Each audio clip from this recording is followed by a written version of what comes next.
But Jim Reamer joins us now. How you doing, Jim? Doing well. How are you guys?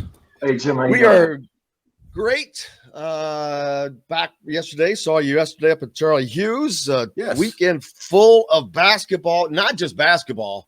I was telling Charlie, it was great because it was nothing but these high school teams going against each other and not these AAU super brands and this and that. Careful. Well, you know what I'm saying. Not put together teams. You need to come watch us play sometimes, Jim. Well, some of them are put together teams, I should say. What am I talking about? You need to come watch us play every now and then. But yeah, there's the talent, man. Whew, there was so much talent there this weekend. It was crazy. And guys that haven't had great games step up. CJ Gunn's from, didn't not play well. Then we talked about Charlie talked about him getting coached up and playing a lot better. There were some great matchups. Guys didn't play as well against others as I thought they would. But what was your outtake on the weekend overall? Well, for starters, it was good to see coaches back out, and it's a lot of these good guys to be back out. It is, and we actually got to have a season last year. It was obviously no travel; everything was local for us, but a lot of teams from out of state came, so it was good. We were able to find some different types of competition, but it's good to see some of these guys, especially some of the ones that have been coaching for a while that I've known for a long time, and it was good. A lot of those guys have Indiana connections, obviously, that they played here or coached here at some point. I mean, Charlie, I got to hang out with Dusty May a little bit this weekend, and Dan Block, and those are guys that I'm sure and oh man, and guys that I've known. I mean, I knew Dusty when he played at Eastern Green. I knew when he was coming through high school. I got to know Dan when he was a manager at Indiana.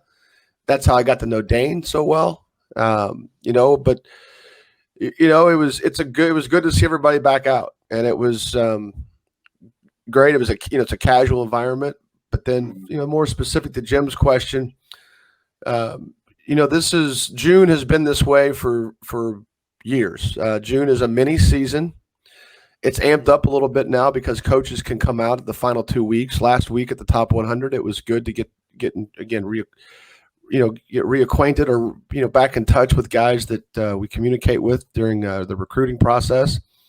But the play was pretty good. A lot of guys are stepping up in the new roles. In the case of CJ Gunn, he's got a lot of talent that left, that graduated. So it's going to be definitely a different team for him. Although there are some rumors of some transfers that might be rolling in there. Well, they better get some because Lawrence North is going to be. It's going to look like a deserted ghost town without. They've got a couple CJ. of good. They do have a couple of good sophomore guards. There were. I hate to say this too without a whole lot of context, but there's a couple of kids out there that I was surprised.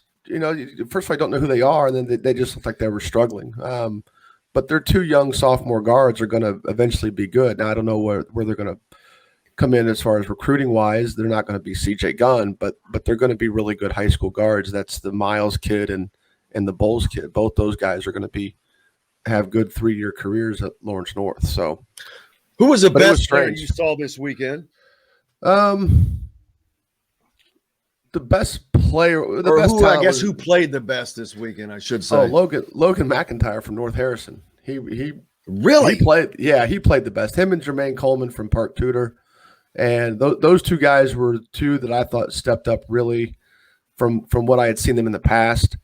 And in Coleman's case with Park Tudor, it was, he was third man on the totem pole as far as touches, as far as role. Sometimes fourth man. Sometimes those seniors can be a little finicky when it comes to involving younger guys. And I mean, he certainly has gotten better. But now those guys graduate, creating a vacuum, and then you add in his improvement, and he just was a stud in a couple of games this weekend. And I don't know how he played all 4 games, but this is just from what I saw. And then Logan McIntyre, again, a situation where he's playing with Langdon Hatton, who went on to play at William and Mary. He really is going to have a much bigger role for North Harrison, and he stepped up. And so both those guys kind of did what they had to do. Jalen Washington, I thought, was the best talent, was certainly, and he lived up to what I thought the kind of player he can be. I know they were monitoring his minutes this weekend. He did not play last weekend in the top 100. I don't know if he's had a new injury or if they're just being precautious with some of the stuff that he's had in the past that didn't really hinder him in terms of playing time during the school year. I think they're just maybe trying to take care of him so he's good to go when things really matter. Yeah, Xavier Booker, when I saw that game between those guys, he didn't do a lot in that game. Exactly. Right. Booker looked a little bit more active to me, a little bit. He was able to do a little bit more, it seemed. He was better that game.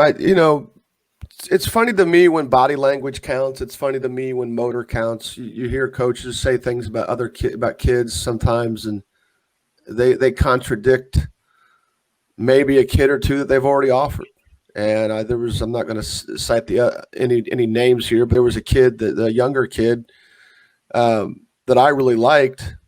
And I'm not saying he should be getting offers, but at this stage, but there's a younger kid that I liked a lot and was sitting next to a couple of coaches, and one of the coaches said, "Yeah, but can he win? And does he really want to play hard?" And I'm like, there may have already been a couple of offers out to guys like that, and it's how that comes through with as it relates to Booker. His motor has gotten better. I think that's a maturation issue. I think that he's going to have to do that to play for Delaney. He's going to have to do that to stay on the floor. He played in spurts last year for Cathedral, and his playing time didn't really go up after Pete Moe left. His length is certainly – you can't teach his length. I do worry about his body playing in the Big Ten, how he's going to handle extra weight. He's missed a lot of time over the years due to nagging injuries and such. And you start packing weight onto a kid like that, you wonder how much of that's going to be an issue with him. So, but he did do some nice things that game, and he looks good in a straight line, that's for sure. The couple of times he got in traffic, he struggled with putting the ball on the floor. And so that's you wonder if it's a good play for him just to do it at all sometimes. But he is able to get out in space with the ball and handle the ball when I saw him a few times. But speaking of motors, Jalen seemed like his motor wasn't running full speed yesterday in that game.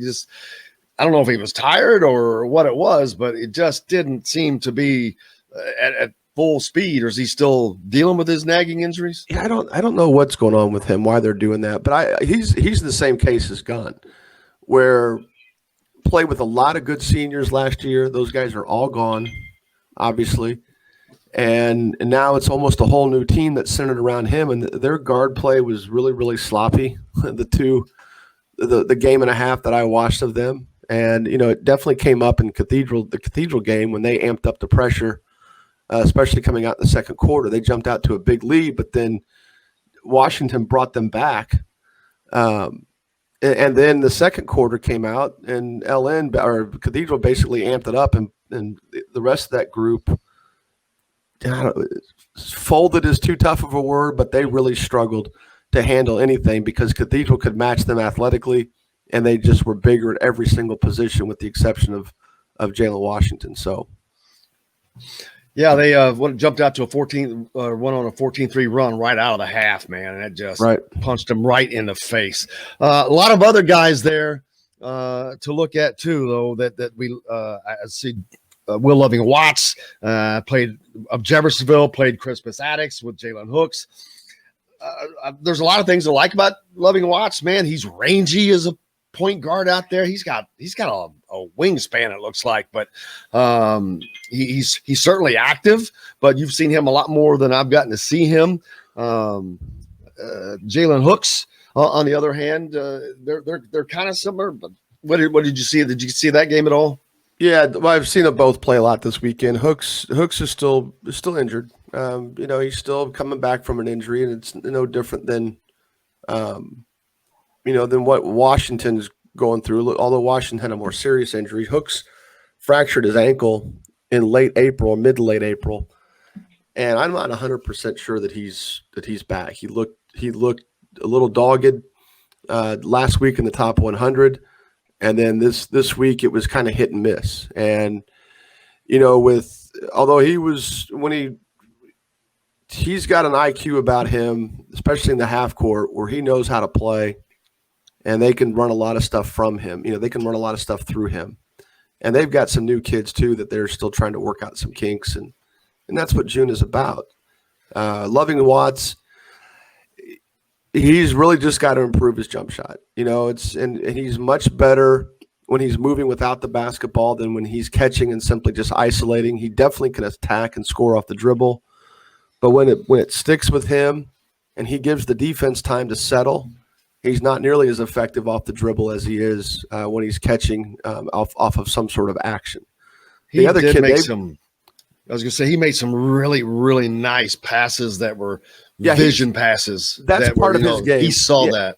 And that's part of his game that's really improved. And a lot of that is just being with another talented kid in Brandon Razor Moore, the kid that moved in last year from Elizabethtown. He was – when I watched him play during school season last year, he was extremely loose with the ball and defensively was sort of questionable. And he didn't start that game. I'm going to guess it's because of the effort that he put on defense. That is purely my speculation. But this weekend he was a lot different, and he was that way in the top 100 last week as well, where he was much more efficient with the dribble. He got to anywhere. I mean, he shoots the ball extremely well, so you've got to close out tight on him. And he gets to a lot of places in one dribble, and he can get into his shot in one dribble. And at that point, that's his bread and butter, was his ability to elevate into a shot. Now, those two guys playing together for a full season, or after a full season of playing together, those two guys continuing to develop some chemistry. I thought Lovings Watts made a lot more decisions this weekend, giving up the ball and finding people, even setting up the passes. I mean, even creating the help situations to where he could kick it out to and they've got a sophomore who's pretty good, whose name I'm not going to be able to remember off the fly. But playing with Brandon Razor Moore is going to help both those dudes. And Brenton Moore is the sophomore kid. He's the kid that hit a couple shots for them off of catch and shoots, and a lot of that was kickouts from Lovings Watts and Razor Moore. So